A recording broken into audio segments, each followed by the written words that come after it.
శ్రీ గురుభ్యో నమః. ఏ పువ్వు ఏ ఫలితాన్ని అందిస్తుంది? పుష్ప ప్రసాదం. దీని గురించిన వివరాలు ఈరోజు మనం పూజలో ముఖ్యంగా ఉపయోగించేది పుష్పాలు. దేవుడికి విడి పూల కన్నా మాలగా కట్టిన పూలతో పూజ చేస్తేనే ప్రత్యేక ఫలితం లభిస్తుంది. దేవునికి వేలు విచ్చుకున్నట్లయితే మీ జీవితం భవిష్యత్తు బాగుంటుంది. దేవుడికి కాగితం పూల మాలను వేస్తే నిత్య దరిద్రులు అవుతారు. దేవుడికి ప్లాస్టిక్ పూలమాలను వేస్తే చర్మ వ్యాధి వస్తుంది. ఒకరు పూజ చేస్తున్నప్పుడు మరొకరు ఒక పువ్వు తీసుకొని పూజ చేస్తే గ్యాస్ట్రిక్ వ్యాధి వస్తుంది. పాడైన పూలతో పూజ చేస్తే దేహంలో అయిన గాయాలు నయం కావు. పురుగులు ఉన్న పూలతో పూజ చేస్తే పుండ్లలో పురుగులు ఎక్కువ అవుతాయి. ఇలాగే సువాసన నిండి ఉన్న పూలతో పూజ చేస్తే మీ జీవితం సుఖమయమవుతుంది. అందుకనే మంచి పూలని చూసుకొని మాల కట్టి పరమేశ్వరుడికి సమర్పించాలి.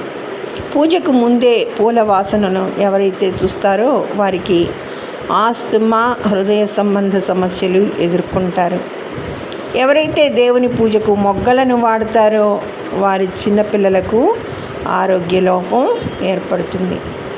ఎవరైతే దేవుడికి కనకాంబరం మాల పూలతో పూజ చేస్తారో వారికి జీవితంలో ప్రశాంతత లభించదు.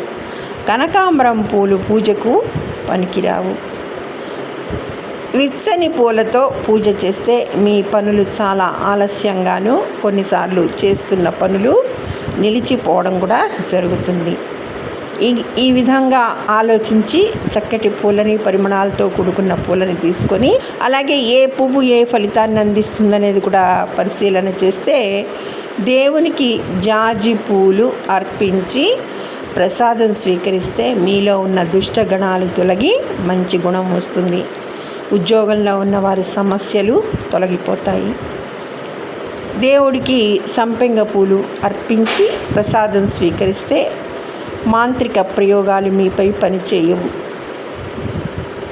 శత్రువుల బాధ నివారణ సాధ్యం అవుతుంది. పారిజాత పువ్వుని అర్పిస్తే కాలసర్ప దోషం నివారించబడి మనస్సుకు శాంతి లభిస్తుంది. రుద్రాక్ష పువ్వును అర్పిస్తే ఎన్ని కష్టాలు వచ్చినా అంతిమ విజయం మీదే అవుతుంది.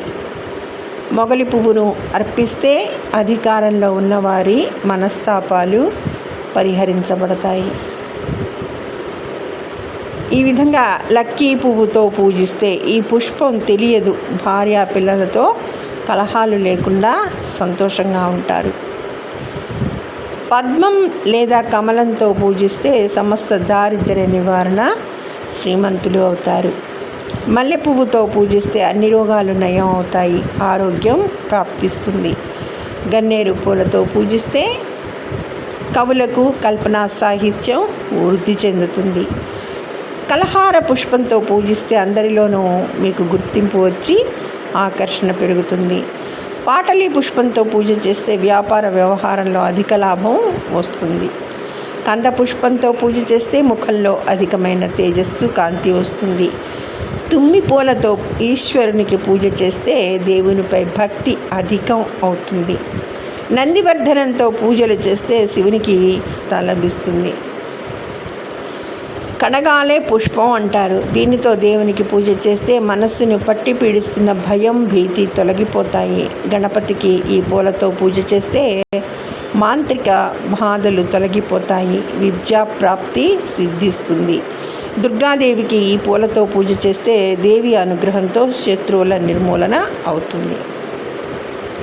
అలాగే అశోక పుష్పాలతో దేవికి పూజ చేస్తే జీవితంలో, సంసారంలో ఉండే అన్ని దుఃఖాలు నాశనం అవుతాయి. నల్ల కలువ పుష్పాలతో శ్రీ శనైశ్చర మహారాజుకు పూజ చేస్తే అన్ని రకాల శని సమస్యలు తొలగిపోతాయి. పాదరి పుష్పంతో పూజ చేస్తే అన్ని రకాల పితృదోషాలు తొలగుతాయి.